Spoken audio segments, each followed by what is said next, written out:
So, in my looking to dig up anything relating to Joachim Frank, who is Jose Frank's father, Jose Frank's father, and anything to do with chicken, a few things pop up right off the bat, particularly in his blog.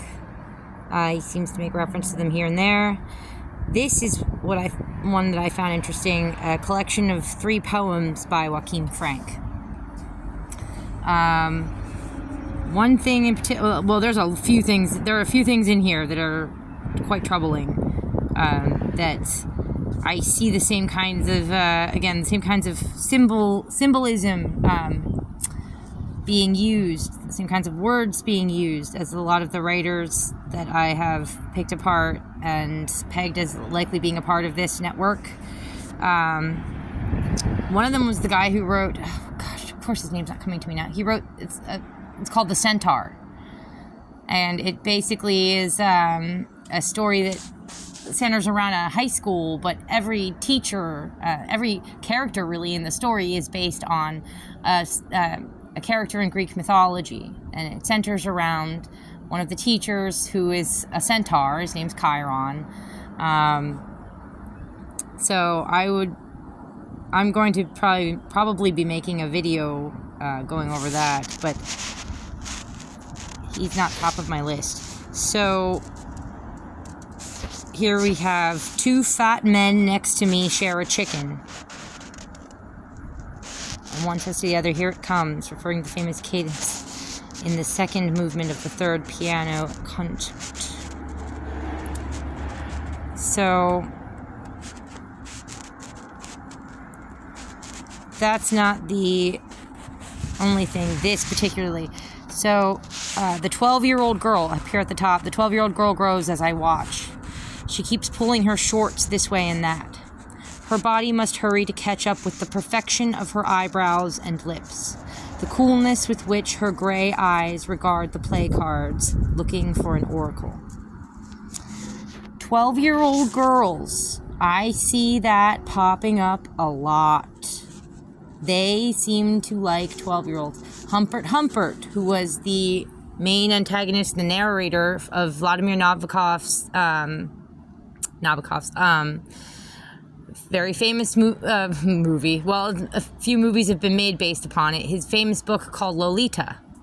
For those of you who don't know, Lolita is a story that's all about a man in his, late 40s, having an inappropriate sexual relationship with his stepdaughter, Dolores Hayes, whom he called Lolita.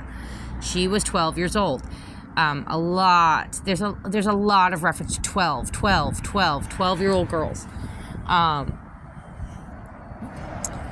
They do say that pedophiles tend to have a specific age range that they prefer, but there are also those that will go after just whatever they can get their hands on. However, I think that if they have their druthers, if they can go to let's say a child brothel and take their pick of an assortment, they will tend to lean in towards one age range or another. One age range that I see referred to a lot, so much, and it's particularly in the literature of these people and so on and so forth, is 12-year-old girls, and it's in maybe the most famous book about pedophiles, a bit of fictional. Well, it wasn't totally fiction because it was based on an actual case, an actual event where a man traveled around for a couple of years with the girl he kidnapped. But it's based, so the theme of 12-year-old little girl being this sort of pinnacle of their attraction, pops up a lot, and even in Nabokov's very famous book, Lolita. So yeah, this is very worrisome, and immediately after he talks about the 12-year-old girl, now he's mentioning 2 fat men share a chicken. This is how they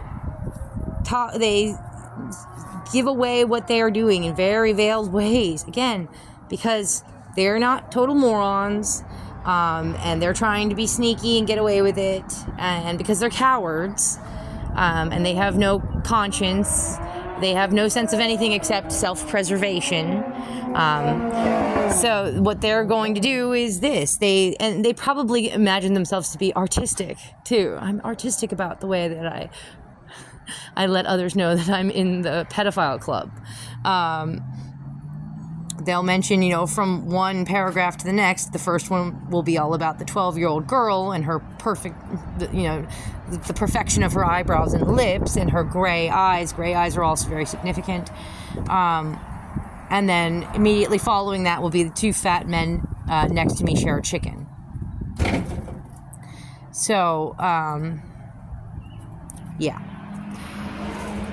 So I just wanted, and this one came out in 2002. What was this one called? Tanglewood, I believe it was. Yes, Tanglewood.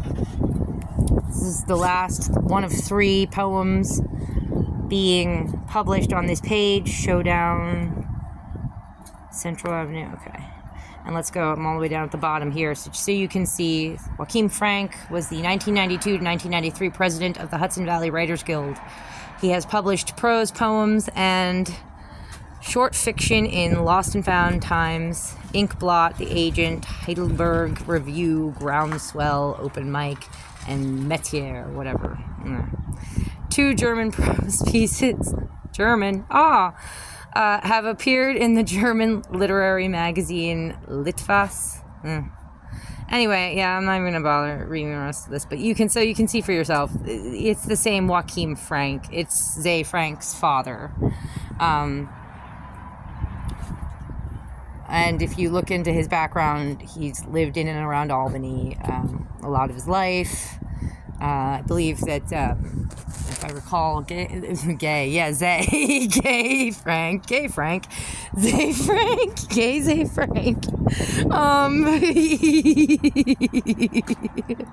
He was born in Guilderland.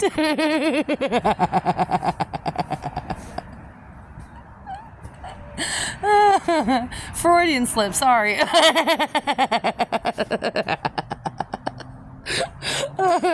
This is just to document this for evidence, because you never know when the little chickens are going to start taking all this stuff down. Okay, gay, I'll see you later. No, not really. I'll bash you more later with my words, because I'm civilized like that. All right, goodbye.